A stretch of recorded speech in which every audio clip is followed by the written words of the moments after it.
Los Petrovideos, la historia desconocida del grave escándalo político que sacude a Colombia.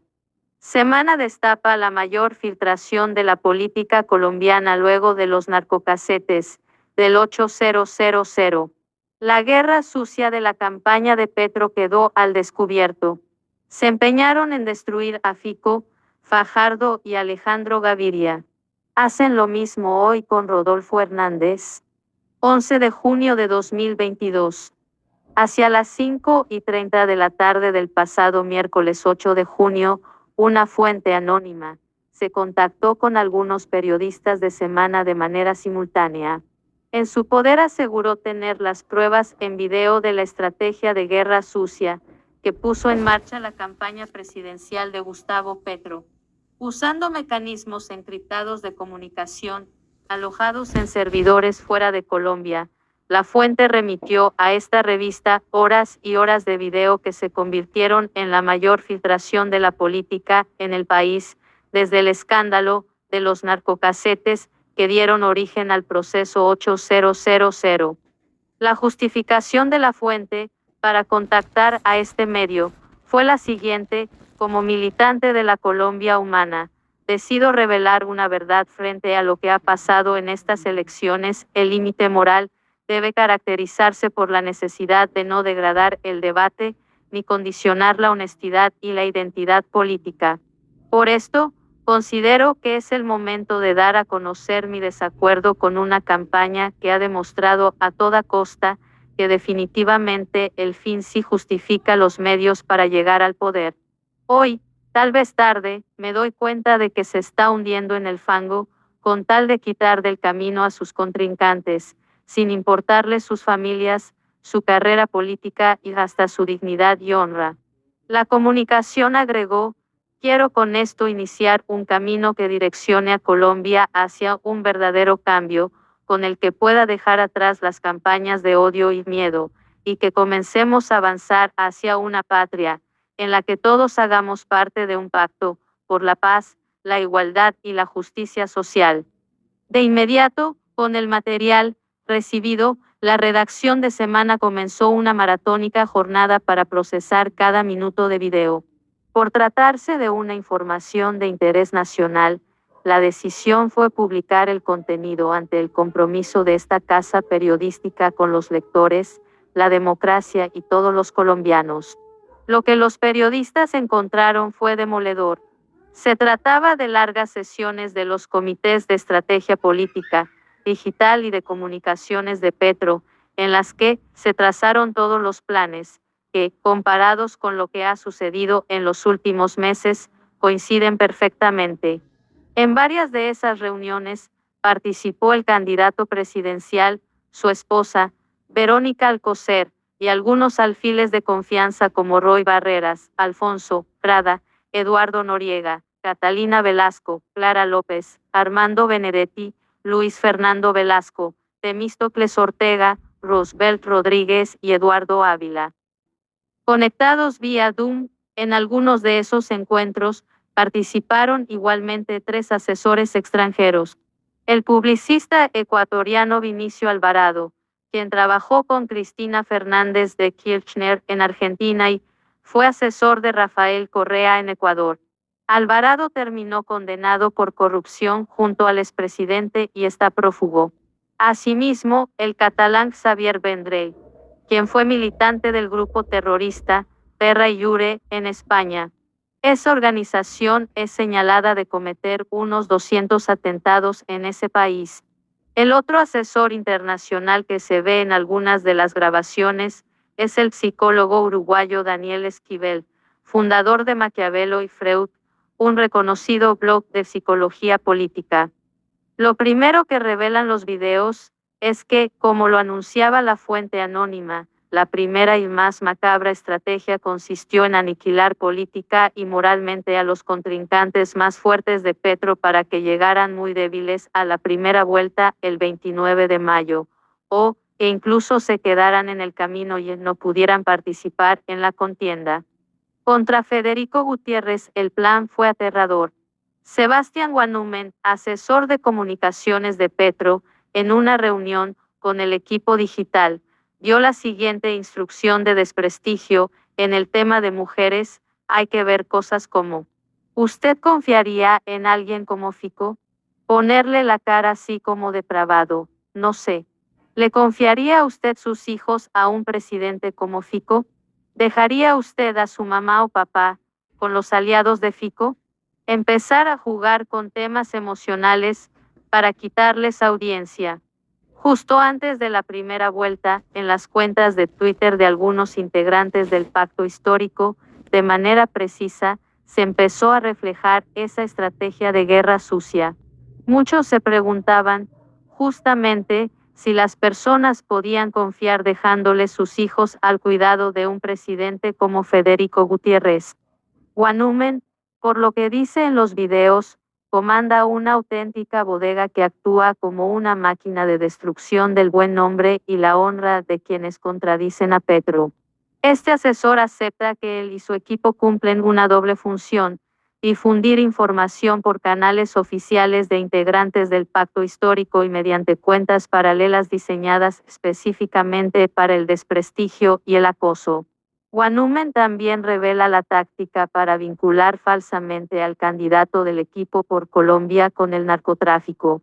En el tema de la seguridad, por ejemplo, ¿sabía usted que Fico nunca, hay que exagerar, nunca metió a la cárcel?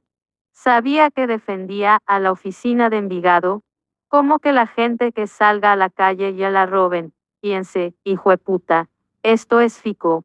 Que la gente piense que la inseguridad es culpa de Fico. Si Fico es presidente, vamos a vivir en la inmundicia. Ah, efectivamente, hasta último momento, los alfiles de Petro llamaron a Federico Gutiérrez bajo la expresión narcotráfico, y el propio Petro, en sus redes sociales, lo señaló de tener vínculos con las bandas criminales. Días antes de la primera vuelta, Fico había denunciado que miembros de la campaña de Petro estaban buscando a narcotraficantes presos, como Julio Perdomo y alias Douglas, para que declararan falsamente en su contra. Gutiérrez, al conocerse los petrovideos, amplió su denuncia contra Petro en la sala de instrucción de la Corte Suprema de Justicia y aseguró que el pacto histórico actuó como una banda criminal. Fico calificó este escándalo como el Petrogate. Contra Sergio Fajardo, a quien Roy Barreras llamaba no confiable, también se puso en marcha una estrategia combinada: atacarlo, defenderlo, convocarlo, debilitarlo y al final derrotarlo. En cuanto a Alejandro Gaviria, los petrovideos muestran que, cuando lanzó su candidatura, generó miedo en la campaña de Petro. Por tanto, en los comités estratégicos, empezaron a planear cómo tratarlo mal. Luego lo usaron a tal punto que Gaviria terminó traicionando a Fajardo, según los videos, planeando cómo tener un pie en la campaña de la Centro, Esperanza y otro en la de Petro, junto con su esposa Carolina Soto. Por lo que se ve en las piezas audiovisuales, a Rodolfo Hernández le están aplicando la misma dosis de guerra sucia.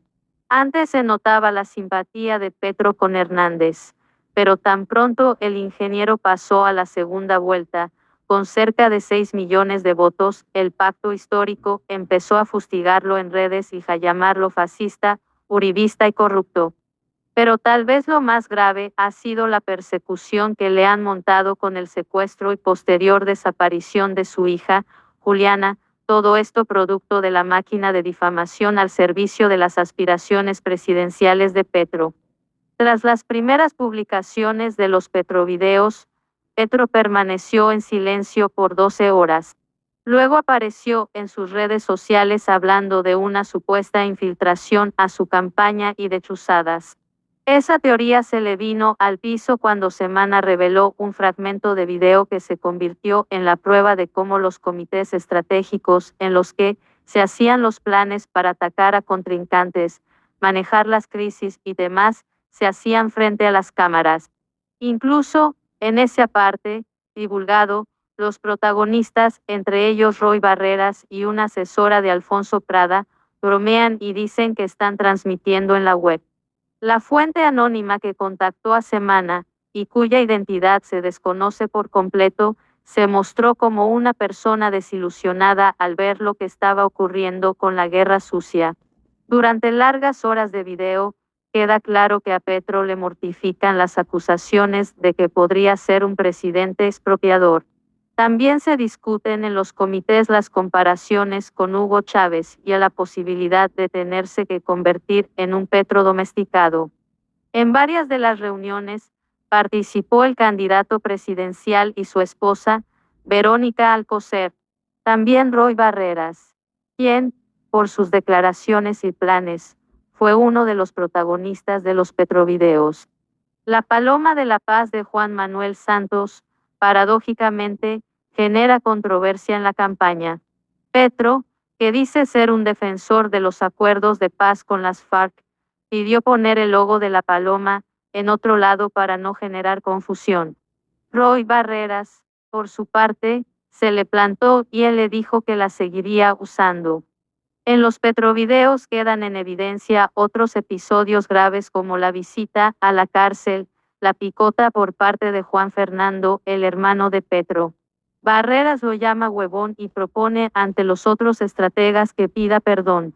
Se escuchan varios comentarios en la reunión criticando al familiar del candidato presidencial. Tal vez uno de los episodios más delicados es el relacionado con Piedad Córdoba. Tanto Barreras como Prada cuentan con angustia lo que saben. Hay visitas a los extraditables de gente del pacto histórico, ofreciendo la no extradición, dice Barreras. Es muy grave, agrega Prada. Quedan muchas dudas. Entonces, la campaña de Petro estaba perfectamente enterada sobre las escandalosas visitas a las cárceles, a los extraditables y los ofrecimientos.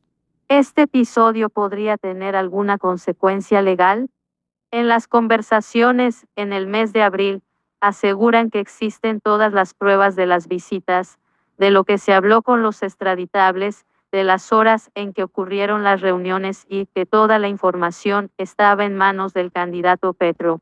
Es impactante ver en uno de los videos cómo la exministra Clara López propone que el candidato del pacto histórico no aliente la discusión de la extradición y que, ya en el gobierno, si gana las elecciones, simplemente haga lo que piense, justificando que cambió de opinión. Uno puede decir no y después cambiar de opinión, fue su polémico consejo. Una manera de engañar al electorado y al gobierno de Estados Unidos en uno de los temas más sensibles de la relación bilateral. En una de las grabaciones, el comité reconoce que fue un error proponer una JEP para narcos.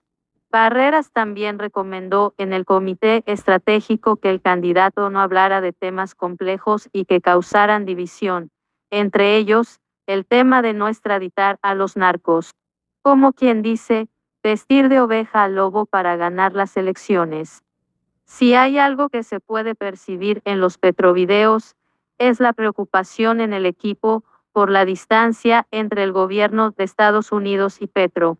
Barreras cuenta que sostuvo una reunión con el consejero político de la embajada, Rick Stiers González, y habla de la necesidad urgente de que el embajador Philip Goldberg se reúna con el candidato. Luego vino la discusión sobre Piedad Córdoba, como protagonista de las visitas a los extraditables. La puja interna fue mayúscula. Unos sugirieron suspenderla y otros expulsarla definitivamente.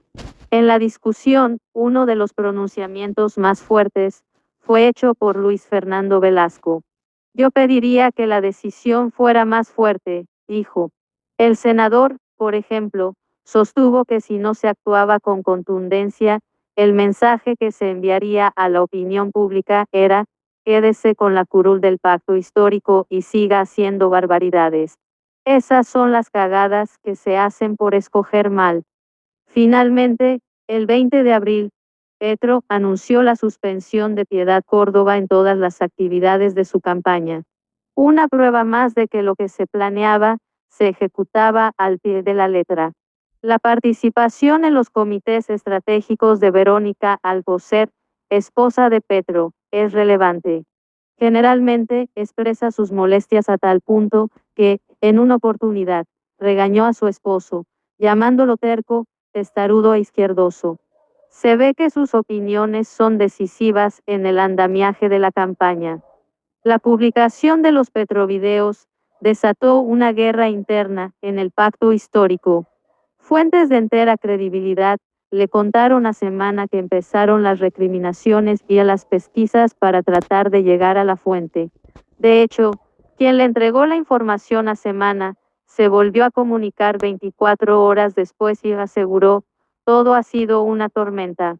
La fuente anónima alertó sobre la supuesta destrucción de documentos y material de la campaña del Pacto Histórico en Bogotá, luego de las explosivas publicaciones de los petrovideos. Semana no logró comprobar esta información. Otro hecho escandaloso, revelado por los petrovideos, tiene que ver con la financiación de la campaña de Petro. Concretamente, en las reuniones de estrategia, se cuenta en un momento de la campaña que el empresario barranquillero Cristian Daes financió un equipo de comunicaciones al servicio del candidato, dirigido por María Antonia Pardo, quien luego fue relevada del cargo después de una fuerte discusión acerca de su idoneidad para manejar las comunicaciones de Petro. Aunque Daes negó la información, el propio candidato y los asesores externos dejan en claro que él costeaba ese equipo y, de hecho, hay preocupación de que esa información se conozca públicamente. Xavier Vendrell advierte que si María Antonia Pardo es retirada del equipo, el titular de los medios, puede ser: Daes financia irregularmente campaña de Petro. Con Supergiros ocurrió algo similar. En uno de los petrovideos, Roy Barreras dice que esa empresa apoyó la primera vuelta y que está lista para la segunda. La gente de Supergiros, que ya ayudó en la primera vuelta, quiere explicarle a Petro, con la junta directiva, cómo ellos pueden avanzar hacia un sistema cooperativo financiero. Le oyeron a Petro el tema de cómo acabar con el monopolio del sistema financiero. Esto va de la mano de un aporte, pueden ser 500 millones de pesos. Alfonso Prada, Vinicio Alvarado, Xavier Vendrell y Sebastián Guanumen participaron en los encuentros y reuniones para definir la estrategia de campaña contra los otros candidatos. Semana corroboró que en los libros de campaña del candidato del Pacto Histórico no aparecen aportes a nombre de Supergiros. La empresa negó toda la versión de Barreras. En este caso, así como en el de Cristian Daes, las autoridades competentes deberán investigar quién está diciendo la verdad y si hay alguna falta a la ley electoral con aportes económicos por fuera de las reglas. En varios de los comités que fueron grabados y que están en poder de esta revista, se ve a sus protagonistas hablando de los medios de comunicación que consideran afines y de algunos periodistas y altos ejecutivos, considerados fichas funcionales para la campaña de Petro. También hay comentarios denigrantes de Verónica Alcocer hacia mujeres periodistas de importantes medios de comunicación. Otros de los miembros del comité estratégico, en algunos videos, hablan mal de los hermanos Galán, de Rodrigo Lara, entre otros. Y, en boca del propio Roy Barreras, queda en evidencia cómo planearon destruir al expresidente Álvaro Uribe, al uribismo y al Centro Verde Tibio. Mi equipo diseñó una comunicación con Jubilemos a Uribe, era una cosa muy dura, con el número 6402 y unas botas colgadas en las vallas, dice Barreras, haciendo referencia a las víctimas de los falsos positivos. Ante el escándalo, el ingeniero Rodolfo Hernández anunció que su vida estaba en peligro. Condenó la guerra sucia. Dijo que lo que dejaban al descubierto los petrovideos eran comportamientos propios de una banda criminal y cuestionó a Colombia de si Gustavo Petro es la clase de presidente que quieren elegir después de todo lo que se ha conocido. Alfonso Prada, jefe de debate de Petro, anunció denuncias internacionales y una estrategia de hostigamiento judicial contra Semana, buscando censurar a este medio y castigarlo por hacer su trabajo, amparado por la Constitución y la legislación internacional sobre libertad de prensa y el derecho a la información. La publicación de las grabaciones es un ejercicio periodístico legítimo que no constituye un delito, dijo la Fundación para la Libertad de Prensa FLIP. Y agregó, los funcionarios y personas con visibilidad no deben interferir con la independencia editorial de los medios de comunicación al darle órdenes sobre qué publicar y qué no. Pase lo que pase, la verdad descarnada que se conoció en los petrovideos, divulgados en exclusiva por semana, ya marcaron la historia de lo peor de la política en Colombia y los ciudadanos ahora están mejor informados. Ese es el deber de la prensa en una democracia.